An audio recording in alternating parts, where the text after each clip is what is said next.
Start.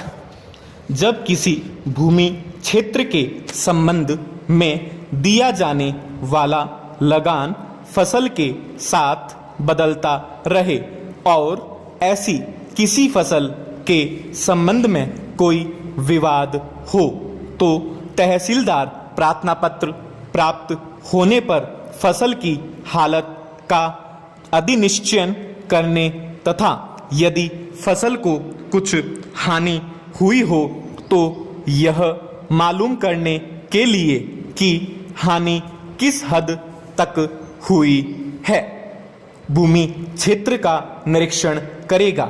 उस दशा में जबकि फसल उठा ली गई हो तहसीलदार आवश्यक जांच करने के पश्चात उभय पक्षों के आचरण से ऐसा निष्कर्ष निकाल सकेगा जो उसे युक्तियुक्त प्रतीत हो।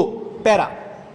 जब किसी भूमि क्षेत्र के लगान के भुगतान हेतु तत्समय प्रचलित रीति के संबंध में विवाद हो तहसीलदार प्रार्थना पत्र प्राप्त होने पर तथा निर्धारित रीति से सरसरी जांच करने के पश्चात उक्त विवाद के बारे में फैसला देगा और इस प्रकार दिए गए फैसले के अनुसार लगान का भुगतान तब तक किया जाता रहेगा जब तक उक्त फैसला उपधारा 3 के अनुसार निरस्त या उपांतरित नहीं किया जाए।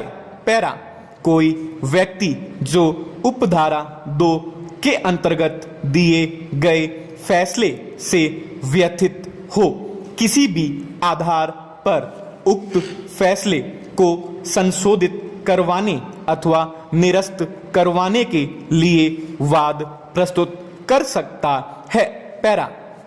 जहां लगान भुगतान के तरीकों के बारे में विवाद हो अर्थात इस बात पर विवाद हो कि आया लगान नकद में दिया जाता है या जिन्स में अथवा अनुमानित फसल पर या फसल के अनुमानित मूल्य पर आधारित है या बोई गई फसल या उपज के मूल्यों के अनुसार परिवर्तनशील दरों पर आधारित है या कुछ अंशों में इनमें से किसी एक तरीके के और कुछ अंशों में इनमें से दूसरे तरीके या तरीकों के अनुसार परिवर्तनशील दरों पर आधारित है। भूमिदारी या आसामी इस प्रकार भुगतान के तरीके की घोषणा करवाने के लिए वाद प्रस्तुत कर सकता है। पैरा।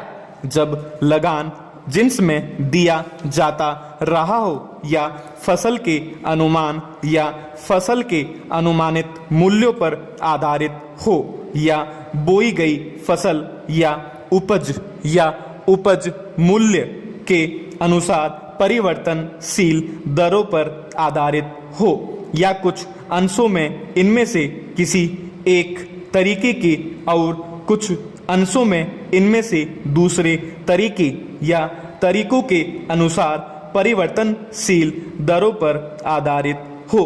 पैरा।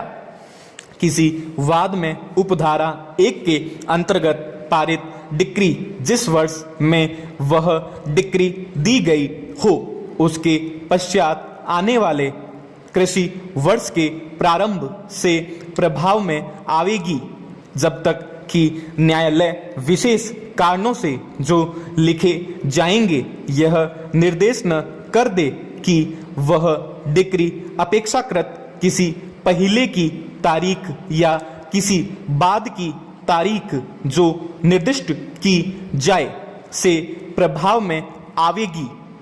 पैरा।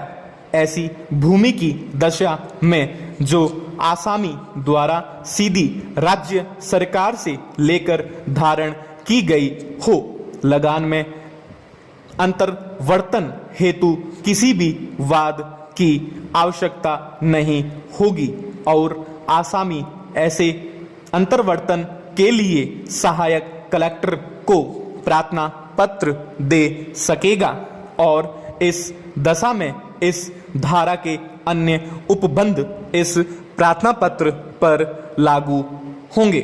पैरा लगान चालू रहने की अवधि जब किसी भूमि के संबंध में धारा 115 के अंतर्गत लगान निश्चित कर दिया गया हो या धारा 118 के अंतर्गत अंतर्वर्तित कर दिया गया हो, लगान उस समय तक संशोधनीय नहीं होगा जब तक कि उक्त लगान इस अधिनियम के उपबंधों के अनुसार परिवर्तित न कर दिया जाए। स्टॉप।